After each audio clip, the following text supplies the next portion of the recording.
And welcome back. Today I have the Z1 i96TV.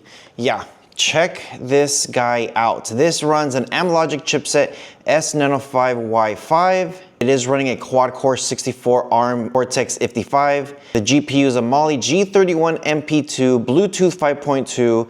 It has a 32 gigs of storage, and then it also has a 4 gigs of RAM. There is an optional for either 16 or 64 gigs of storage, and then with 2 gigs of RAM, yeah, this thing is beast mode. So let's go ahead and pull this thing out. Now, if you guys are interested in this, make sure you guys do check the description below because I will leave a link for this. That way you guys get hooked up.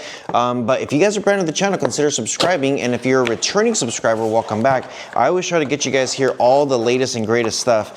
And I gotta say, I like to go and play with these devices. I'll find them and I'll see what's good and what's not. So you do get your power cable. You do get an HDMI cable. You also get a remote, and I am a fan of this remote. Here is the remote right there. There's a button right here that I'm pointing at that is a mouse, built-in mouse, which is great. The only thing I don't like is some of these shortcuts. So this one does have YouTube, which I will use every now and then. It has Netflix, Chrome, and Play Store, which for me, I might use it a little bit in the beginning, but then not so much afterwards. And then the last thing is the device. So here is, I'll take off the plastic here. Check that out. Now it does have a clock there in the front. So it's very, very good, but look how clean that looks. Very, very nice here. You do have the TF card slot right there. You do have 2 USBs. And then on the side, you have an Ethernet, AV, HDMI, and power. So very, very good. Yeah, so we know what the specs are. We know how the device looks like. Does it actually work? It says it has Android TV. Let's go ahead and plug this in and see exactly how it is. All right, so here we go. Once you do turn it on, it's gonna start searching for the remote. So you do gotta follow the instructions. It says hold the home button and the back button. Now, if I do show you guys here on my remote when I'm doing it, you're gonna see that little light. Once it starts to flash, that means it's trying to pair. Let go of the home and back button, and this thing is now going to sync. So it normally takes maybe a few seconds. Be sure to have the remote and the device somewhat close to each other. So here we go. First thing it says, unable to access the internet. You can do details, dismiss. I'll just go ahead and hit details.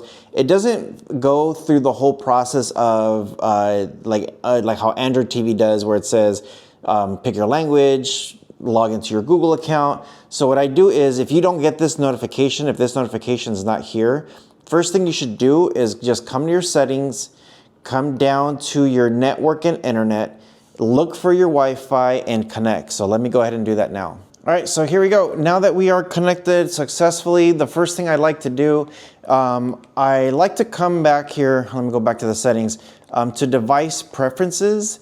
And then I'll go to about, and then system update. So let's just go ahead and check this out real quick. It shouldn't take too long. Sometimes it's a couple minutes or a couple seconds, depending on your internet speed. This one says it's already good to go. So let me go ahead and just check this one more time to be sure we are good. And then I'm just gonna go hit the back button here to device preferences, go all the way to the bottom. And then typically I would just hit restart from here so that way it does whatever updates it needs to do.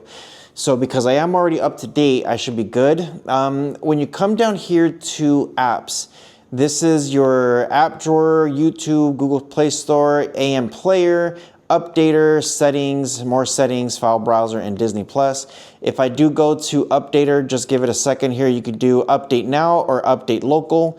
So check System Update. This will check if there's anything there. So that's another spot where you can make sure everything is up to date. And then of course your customized channels here. There's nothing here set up just yet. So let's go over to YouTube and let's play one of the videos. Now I am gonna check out my Rohas Streaming Tech channel. Let's see exactly what it is. So here is the Rohas Streaming Tech channel. You can see how good this looks like. Yeah, quality on this thing is great. And let's come over here to the settings and just to see what the quality shows. So it is pulling it up at 2K. Let's go ahead and bump this up to 4K and see exactly how this looks. Yeah, check that out. Very good, very clean. And if I come here, you can see already it's already buffering, or it's already caching in some of the data. I always like to skip fast forward a little bit just to see how long it takes to cache and catch up to the data. So it really depends on your Wi-Fi speeds, but also the device. And check that out, very quick. So we're gonna go ahead and exit out of YouTube right now. Now the cool thing is, once you do use some of these apps like YouTube, for example, if you do have Disney or Netflix or whatever, when you do come to customize channels, you do have like some promotional channels, you do have the play next. It's gonna start pulling in the data for YouTube, and that way it'll start recommending things for you to watch or for you guys to see. So let me know what you guys think. Wanted to get you guys here some of the basics of this device, and I gotta say it works pretty good, very smooth, very powerful. Anytime I see the word Amlogic chipset on this thing, I'm always excited about it. Leave me a comment below, let me know what you guys think. Always try to get you guys here taken care of. You guys take care of each other, and I'll see you guys in the next one.